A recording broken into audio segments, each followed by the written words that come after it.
La civilisation égyptienne cache encore nombre de ses secrets et mystères. Et découvrons maintenant un nouveau mystère et un nouveau secret des secrets de la civilisation égyptienne, à savoir le temple Sérapéum situé dans le désert de Saqqara en Égypte. Le temple du Sérapéum est un casse-tête pour les scientifiques et les spécialistes en égyptologie, que ce soit en raison de la présence de ces cercueils en si grand nombre, atteignant 26, ou de leur fabrication en granit extrêmement dur, en plus de ces longs tunnels qui dépassent les 400 mètres et des ingénieries uniques utilisées qui existaient au IIIe siècle avant J.C., considéré comme un miracle scientifique.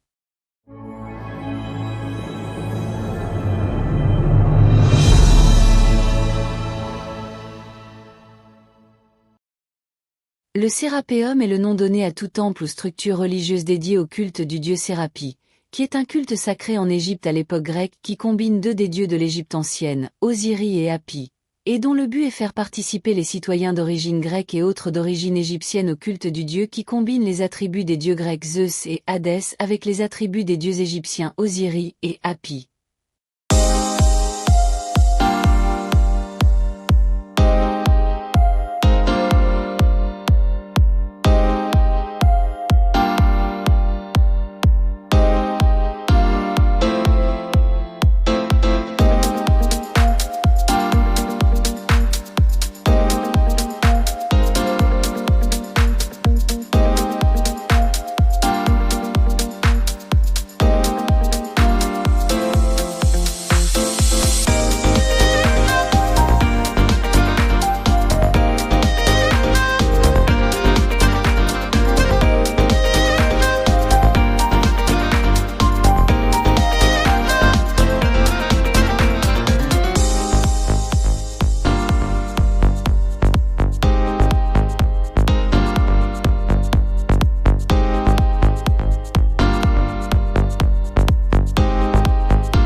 L'histoire de la création du temple Sérapéum.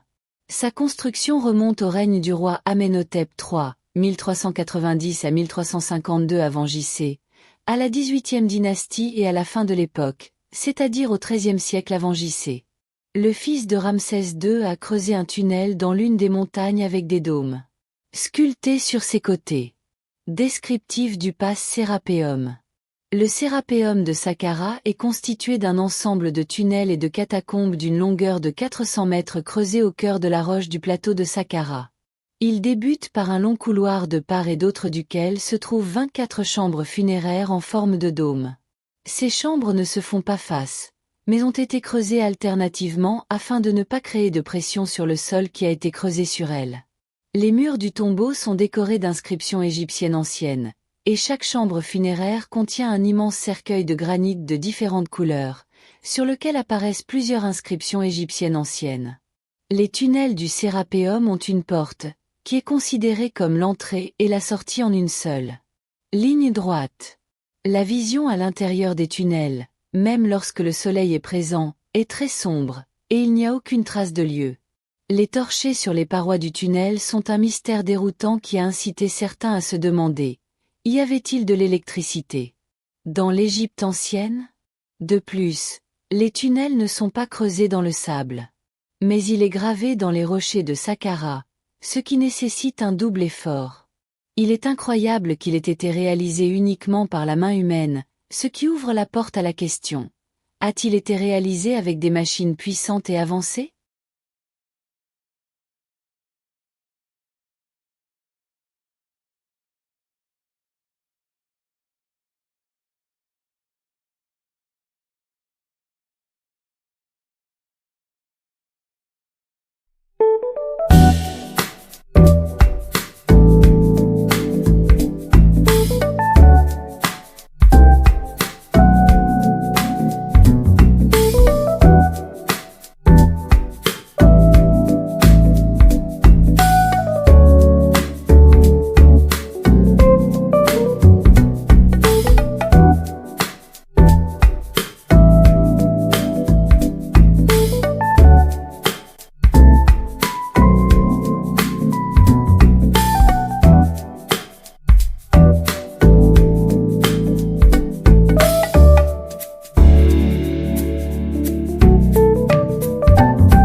ces cercueils ont-ils été fabriqués et comment ont-ils été fabriqués? Les cercueils existants sont considérés comme un autre mystère du Sérapéum en termes de nombre et de taille, car il compte 26 cercueils en granit finement travaillé. Le corps du cercueil pèse 70 tonnes, tandis que son couvercle pèse environ 30 tonnes. Cela signifie que les cercueils ont nécessité environ 500 hommes pour déplacer chaque boîte. Cela soulève plusieurs questions. Pourquoi les cercueils ont-ils été fabriqués? La hauteur du cercueil varie entre 3 et 4 mètres, sa largeur atteint 2,5 mètres et sa longueur est de 3 mètres. Le mystère du groupe de cercueils ne réside pas seulement dans leur nombre ou leur taille, mais dans la raison de leur fabrication. En outre, tous ont été retrouvés vides et fermés, à l'exception d'un cercueil, car aucune momie ou cadavre du Voapi n'a été trouvé dans aucun d'entre eux. La question curieuse demeure. Pourquoi ces cercueils ont-ils été fabriqués? Étant donné que les cercueils sont tous constitués de roches très dures, comme le granit rouge et noir, qui sont des roches qui ne peuvent être manipulées qu'avec des tailleurs de diamants, cela soulève un groupe important de questions qui me viennent à l'esprit, qui sont: comment les anciens Égyptiens ont-ils découpé ces énormes roches extrêmement dures et les ont-ils polies avec une telle précision? Les pelles et les marteaux primitifs sont-ils adaptés pour creuser ces cercueils? Comment ces cercueils géants ont-ils été placés à l'intérieur du tunnel, qui possède une entrée très étroite? De plus, tous les coins du cercueil, qu'ils soient internes ou externes, sont à 90 degrés avec une précision totale, comme l'ont enregistré les chercheurs dans leurs recherches documentées. Pourquoi Sérapéum est un mystère? Ainsi, le temple Sérapéum de Saqqara et tous ses nombreux tunnels et couloirs, en plus de tous les sarcophages qu'il contient, deviennent un grand mystère qui déroute tous les érudits et spécialistes de l'histoire et de la civilisation de l'Égypte ancienne et ceux qui s'intéressent à l'architecture du Sérapéum, notamment le Sérapéum de Saqqara. Les cercueils sont également considérés comme un autre mystère du Sérapéum en raison de leur poids énorme, de la manière dont ils ont été fabriqués et de la manière dont ils ont été transportés. Pour qui ont-ils été fabriqués? Et pourquoi tous les cercueils sont-ils vides et fermés sauf un seul? On dit que ces énormes cercueils ont été fabriqués pour le Voibis. Les égyptologues et les secrets du temple de Sérapi. Ces cercueils nient complètement de fonder leur travail sur des machines primitives, sinon nous n'aurions pas atteint le degré d'intégrité qui existe. Il ne fait aucun doute que les pelles et les marteleuses primitives ne peuvent pas produire un tel produit. La géométrie unique est que tous les angles internes et externes de la boîte sont de 90 degrés complets, et non de 90,1 ou 89,9. Et sur certaines de leurs couvertures, car cela indique une technologie avancée utilisée dans l'Égypte ancienne pour produire ces boîtes culturelles. Une question nous vient à l'esprit en voyant ces cases. Pourquoi les anciens Égyptiens ont-ils sculpté ces boîtes avec une si grande précision dans une roche très dure? En quoi serait-il nocif si les boîtes étaient en calcaire ou en bois si elles étaient réellement destinées à l'enterrement d'Hapi? Pourquoi la boîte était-elle faite d'une seule pièce? Nous n'avons pas encore trouvé la réponse, ce qui rend la question plus mystérieuse et plus difficile. Ces gens n'étaient incapables de rien du tout, et ils ont atteint la perfection dans tout leur travail et maîtrisaient la fabrication de tout et de n'importe quoi à partir d'une seule pièce. C'est un miracle dans la vie.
maintenant atteint la fin du voyage. J'espère que vous avez aimé la vidéo. J'espère également que vous vous abonnez à la chaîne et que vous la partagez avec vos amis. Parce que votre abonnement à la chaîne me soutient et m'encourage à continuer. Merci pour votre présence et à bientôt dans la prochaine vidéo.